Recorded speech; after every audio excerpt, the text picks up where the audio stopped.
Je t'ai pris, établi, comme sentinelle sur le pays. Je t'ai pris, établi, comme sentinelle sur le pays. Je t'ai pris, établi, comme sentinelle sur le pays. Je t'ai pris, établi, comme sentinelle sur le pays. Shalom, peuple de Dieu, shalom à vous, shalom dans vos familles. Nous sommes arrivés à notre rendez-vous hebdomadaire où nous partageons la parole, où nous nous édifions, où nous nous soutenons ensemble. Donc, nous avons commencé une série sur les sentinelles. Aujourd'hui, particulièrement, nous allons parler du rôle de sentinelle. La dernière fois, nous avons commencé à préparer le terrain, c'est-à-dire c'est une sorte d'introduction, les caractéristiques du sentinelle, le choix, comment savoir si on est sentinelle. Là, on reviendra beaucoup plus en profondeur sur toutes ces choses. Mais aujourd'hui, nous allons voir principalement le rôle du sentinelle parce que si tu es sentinelle, si tu ne connais pas ton rôle, si tu ne maîtrises pas ton rôle, cela ne sert à rien. Nous allons parler du rôle de sentinelle et nous allons prendre la parole dans Ézéchiel 33. Ézéchiel 33, verset 1 à 48. Je vais lire tout doucement et nous allons commenter, nous allons y aller tout doucement. Mais ce que vous devez savoir, c'est que aujourd'hui, nous allons juste étudier ce test. Nous allons ressortir les rôles du sentinelle, ce que le sentinelle a à faire, les devoirs, les rôles, c'est en même temps les devoirs, ce qu'il a à faire, ce qu'il a à observer. Et comme j'avais dit, le sentinelle, il n'agit pas seul, il agit avec la parole vivante, il agit sous les conseils de l'Éternel. C'est l'Éternel qui lui parle, c'est l'Éternel qui lui ordonne de dire des choses. Il n'est pas le même pour dire, tiens, j'ai envie de dire ça. Non, ce n'est pas de son propre gré, mais c'est l'Éternel qui l'ordonne. Donc, je vais juste commencer à lire et puis nous allons voir. Alors, la parole de l'Éternel me fut adressée en ces mots. Fils d'homme, parle aux gens de ton peuple, tu leur diras. Lorsque je fais venir l'épée contre un pays et que le peuple du pays prend dans ses rangs quelqu'un et l'établit comme sentinelle, si cet homme voit venir l'épée contre le pays, sonne du corps et avertit le peuple. Je m'arrête là. Donc, si cet homme voit venir l'épée contre le pays, sonne du corps et avertit le peuple. Donc, le premier rôle, le rôle principal du prophète, c'est de sonner. Il sonne et ensuite il avertit. Si vous voyez bien dans ce passage, il y a un ordre qui a été établi, pas par moi, je ne suis rien du tout, mais par le Père éternel. C'est lui-même qui parle ici. Cet homme voit venir l'épée, c'est-à-dire voit venir le danger, parce que en fait, le sentinelle, c'est comme un soldat qui est sur le terrain, qui est au garde à vous et qui attend, qui attend de voir les agissements de l'ennemi. Donc, quand il voit l'épée, quand il voit le danger, il sonne. D'abord, qu'est-ce qu'il fait? Il sonne et par la suite, il avertit. Il commence pas tout de suite à avertir, ouais, peuple de Dieu, non. Il sonne, cela veut dire quoi? Il met l'alarme, il attire l'attention du peuple avant d'avertir. Alléluia. Donc, ça, c'est le rôle primordial du sentinelle. Il sonne, il attire l'attention du peuple, il met l'alarme. Et quand le peuple entend l'alarme, mais tiens, le peuple se dit, qu'est-ce qui se passe? Il y a la curiosité dans l'air, on se dit, ben tiens, il y a un bruit quelque part, ah ben tiens, celui-là, il veut nous dire quelque chose, je vais l'écouter. Et c'est exactement pareil dans toutes sortes de communications dans la vie quotidienne. Avant de parler à quelqu'un, il faut attirer l'attention de la personne. Parce que si la personne n'a pas son attention concentrée sur toi, tu ne peux rien lui dire. Tu as beau parler, mais tes paroles... Lui, il a vu que tu as dit quelque chose, mais il n'a pas entendu, il n'a pas fait attention à tes paroles, il n'a pas écouté. Donc, c'est vraiment très important d'attirer l'attention de la personne, du regard de la personne, du peuple, avant de parler, avant d'avertir le peuple. Donc, ça, c'est le rôle primordial du prophète. Tu attires, après, tu parles. J'avance. Nous sommes au verset 4. Et si celui qui entend le son du corps ne se laisse pas avertir et que l'épée vienne l'enlever de son sang, sera sur sa tête. Alléluia. Et si celui qui entend le son du corps ne se laisse pas avertir et que l'épée vienne l'enlever, son sang sera sur sa tête. Amen.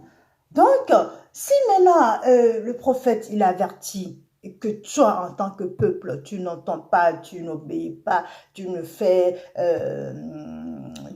pas selon la parole, tu ne fais pas attention à sa parole. S'il arrive quelque chose, ben, tu payes le pot cassé de tes actes, tu payes les conséquences de tes actes. C'est ce que ce passage veut dire. Et ça continue au verset 5. Il a entendu le son du corps et il ne s'est pas laissé avertir. Donc là, il y a deux choses. Donc, la personne qui a entendu, ah, mais le prophète veut nous parler, le prophète nous a rassemblés, le prophète a quelque chose à nous dire. Et ne s'est pas laissé avertir, cela veut dire quoi? Le cœur est endurci. Quand tu ne te laisses pas avertir, cela veut dire que ton cœur est endurci, que ton cœur est comme du béton. On ne peut rien te dire, on ne peut rien trancher. Il y a pas, la parole ne passe pas, la parole est bloquée. C'est ça, c'est ne pas se laisser avertir. Celui qui se laisse son sang, il a entendu le son du corps et ne s'est pas laissé avertir. Son sang sera sur lui. Alléluia. Donc, si tu entends que le prophète veut te rassembler, veut te parler, le prophète a rassemblé pour te parler. Ouais, super. Mais si ton cœur s'endurcit, si ton cœur ne laisse pas passer la parole, eh bien, les conséquences de tes actes, c'est toi-même qui vas les payer. Ce ne sera pas le prophète. C'est ce que la Bible nous dit ici. Si le peuple, s'il ne s'est pas laissé avertir, nous sommes au verset 5, son sang sera sur lui. Donc, tu vas payer les conséquences de tes actes. Par contre, et son sang sera sur lui, celui qui se laisse avertir sauvera sa vie. Voilà. Donc, celui qui dit, bon, voilà, le prophète veut nous parler, il prépare son cœur, il accueille la parole, il se laissera avertir. Il sauvera sa vie, il s'est laissé avertir, il sauvera sa vie. Cela veut dire quoi? Cela veut dire entre que la parole libère, la parole sauve. Donc la parole annoncée par le prophète, ce n'est pas le prophète qui se dit, ouais, aujourd'hui j'ai envie de parler, alors je vous annonce que non. C'est Dieu qui parle à travers lui. Donc, quand Dieu parle à travers lui et quand toi, tu accueilles, tu réceptionnes ce message, le message te libère, le message te rachète, le message te donne la vie. Donc, je continue. Là, nous sommes au deuxième rôle. Premier rôle, c'est sonner, avertir. Donc, deuxième rôle, c'est la maîtrise de la parole. Toi, en tant que prophète, avant d'annoncer la parole, il faut que tu maîtrises la parole. Si Dieu te parle, Dieu va pas te parler en langage de la rue. Yo, mon frère, yo, mais t'as vu, yo, mais Dieu va te parler en tant que homme de Dieu, en tant que son envoyé. Donc, il faut que toi-même, tu sois en accord avec sa parole, afin que la parole puisse te dire quelque chose, afin que la parole, d'abord ça va t'édifier, mais cette parole aussi va te dire, ah ben tiens, j'ai lu ça dans la Bible, ah ben tiens, ça c'est un rapport avec ça, voilà. Il faut que tu sois en accord avec sa parole, il faut que tu maîtrises la parole. Si tu ne maîtrises pas la parole, Dieu il a beau te parler, Dieu il a beau te faire des signes, tu n'écouteras pas, tu n'entendras pas. Parce que la parole, quand tu es en accord avec la parole, il éveille tes sens, tes oreilles spirituelles s'ouvrent, tes yeux spirituels s'ouvrent. C'est là que tu reçois la parole, c'est là que Dieu vient te rejoindre. Donc, deuxième rôle, c'est la maîtrise de la parole. Nous avançons. Celui qui entend le son et qui voit le prophète, mais qui ne se laisse pas avertir, donc forcément, il a un souci. Nous allons avancer. Là, nous arrivons au troisième rôle. Alors, la Bible nous dit, si au verset 6, si la sentinelle voit venir l'épée, alléluia, si la sentinelle voit venir l'épée, ne sonne pas du corps, si le peuple n'est pas averti et que l'épée vienne l'enlever, quelqu'un, celui-ci sera enlevé à cause de son injustice. Mais je réclamerai son sang à la sentinelle. Je répète ce verset, verset 6. Nous sommes au verset 6 de Ézéchiel 33. Je relis. Si la sentinelle voit venir l'épée et ne sonne pas du corps, si le peuple n'est pas averti et que l'épée vienne enlever quelqu'un, celui-ci sera enlevé à cause de son injustice. Mais je réclamerai son sang à la sentinelle. Alléluia. Cela veut dire, entre autres, que la sentinelle a le rôle primordial, c'est-à-dire, là nous sommes au troisième rôle, c'est-à-dire que le sentinelle doit permanemment annoncer. Il ne doit jamais être dans le retrait, il ne doit jamais être dans le non-verbal, il ne doit jamais garder la parole en lui. Alléluia, il ne doit jamais se laisser surprendre, quel que soit ce qui arrive, quel que soit le message qu'on te donne. Parfois, Dieu parle de façon cruellement. Tu entends le message, tu sens que ça c'est cru, tu sens que ton peuple ne peut pas avaler ça, tu sens que le monde va être contre toi. Mais je t'en supplie, annonce. Parce que là, la Bible nous dit que si toi, tu n'annonces pas au peuple, le peuple, les conséquences du peuple, c'est toi qui vas les payer. Alléluia, c'est un petit peu comme si tu collabores avec le peuple, c'est comme si le peuple est en perdition, c'est comme si toi-même tu cautionnes cette perdition. Donc, la sentence du peuple va en même temps tomber sur toi, donc tu partages la sentence du peuple. Alors, je t'en supplie, quand Dieu te dit quelque chose, aussi cruel que ça soit, aussi cru, aussi hard que ça soit, il faut que tu annonces. Sinon, je réclamerai son sang à la sentinelle. Cela veut dire que la même sentence qui va être sur cette personne qui est en perdition, toi aussi, tu auras cette même sentence. En même temps que je parle, il y a quelqu'un jeune, je ne sais pas où tu es, tu dois annoncer la parole, tu es un prophète, mais tu es en conflit avec toi en ce moment, tu es en dépression en ce moment, pourquoi? Parce que Dieu t'a mis des paroles dans la bouche que tu ne peux pas annoncer, que tu n'arrives pas à annoncer, parce que auparavant, tu avais annoncé des paroles qui t'ont porté préjudice, le peuple était contre toi, tout le monde était contre toi, tu avais une multitude derrière ton dos, et donc tu as décidé de ne plus prêcher la parole. En ce moment, Dieu t'a mis une parole sur le cœur que tu ne veux plus annoncer, parce que tu ne veux pas annoncer, tu ne veux plus avoir le peuple d'eau. Laisse-moi te dire, tu es en tort. Tu es en tort. Tu dois parler, tu dois annoncer cette parole. Et pour finir aussi, en tant que sentinelle, tu n'as pas à être l'ami de tout le monde. Alléluia.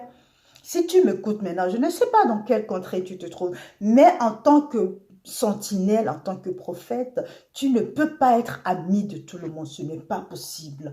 Donc, tu vas te faire tout plein d'ennemis. Et même dans ta propre famille, même dans ton entourage, même dans tes collègues, parmi tes collègues, les prophètes, même parmi les hommes de Dieu, tu vas te faire plein d'ennemis. Mais toi, sois sûr que Dieu est avec toi. Alors, ce qui te met dans la bouche, ouvre ta bouche et parle et annonce. Sinon, ce peuple qui est en perdition, tu auras la même sentence que ce peuple. Alors que toi, tu as mené une vie normale. Tu as mené une vie exemplaire.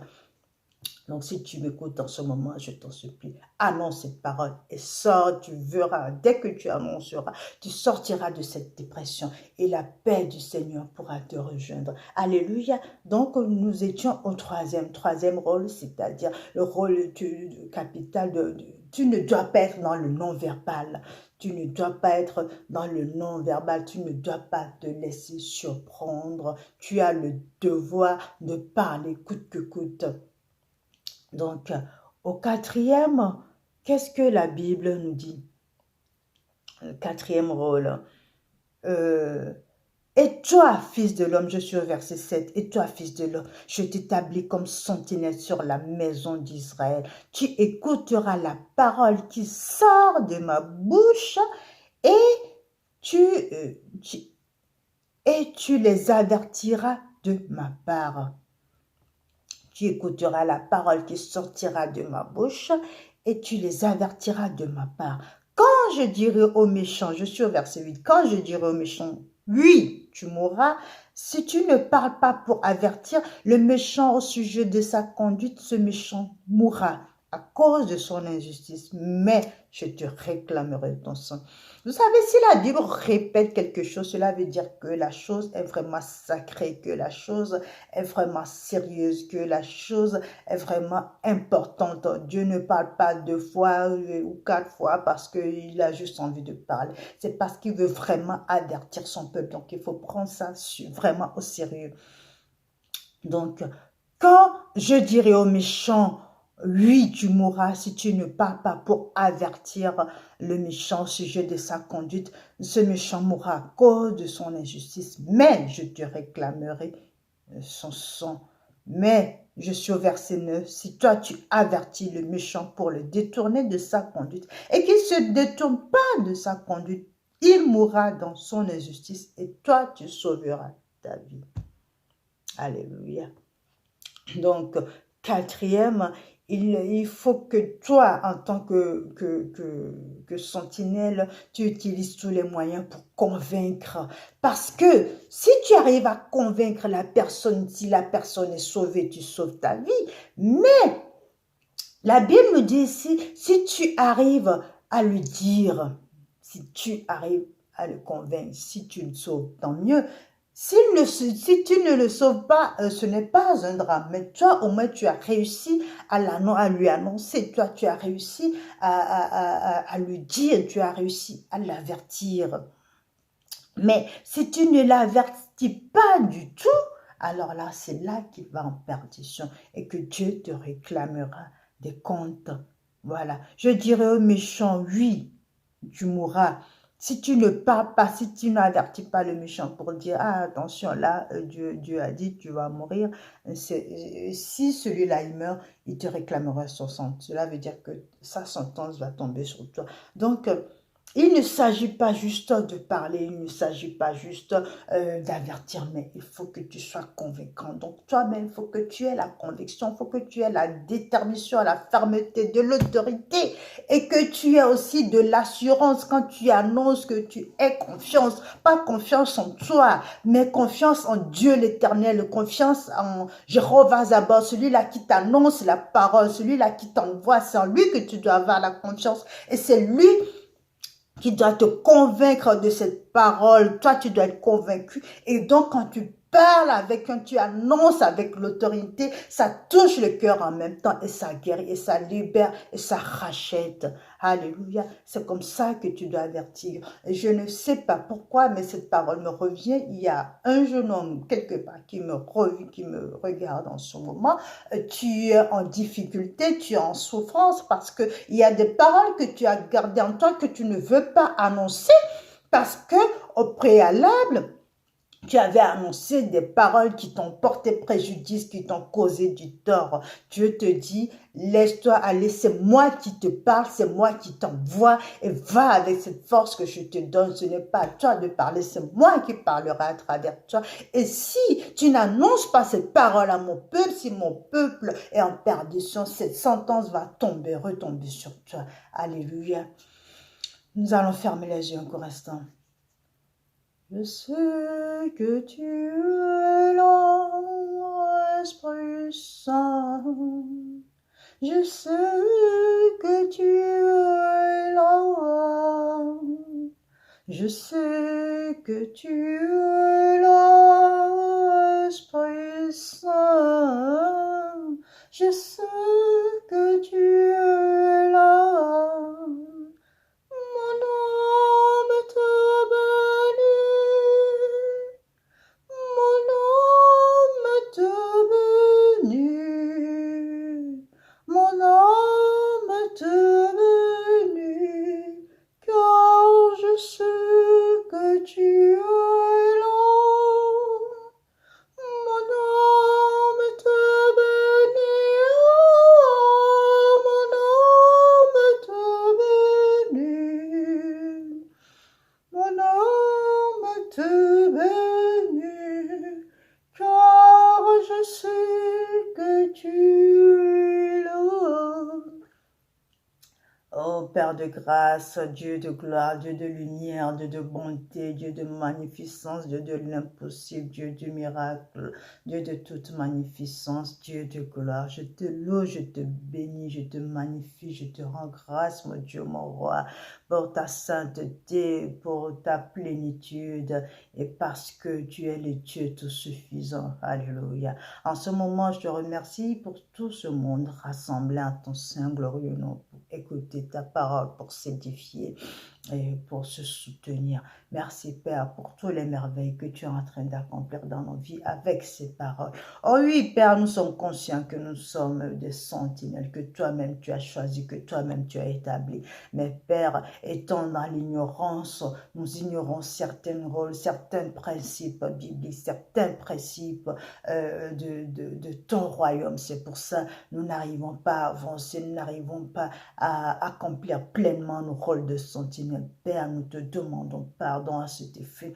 Nous te demandons, Père, humblement de nous édifier. Ouvre-nous les yeux afin que l'on puisse te voir, afin que l'on puisse te sentir que c'est toi-même qui nous parles. Ouvre nos bouches, Père, afin que l'on puisse annoncer toutes ces paroles que tu mets sur nos cœurs et détruis en nous l'esprit de peur qui fait que nous n'arrivons pas à annoncer au peuple. Oh oui, Père, donne-nous de l'ardiesse, de la détermination, de l'audace pour aller vers ton peuple, pour pouvoir annoncer, afin que ta parole puisse racheter le peuple. Nous te louons, nous te magnifions, nous te bénissons. Alléluia, bien-aimé, demeure béni et n'oublie pas, tu as un Dieu qui t'aime.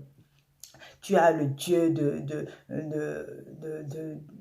l'ardiesse, le Dieu qui donne le courage. Notre Dieu n'est pas un Dieu de timide, un Dieu de timidité. Ce n'est pas un esprit de timidité qu'il nous a donné, mais un esprit de hardiesse pour pouvoir annoncer au peuple. Alors, vas-y, annonce et ne te tais point.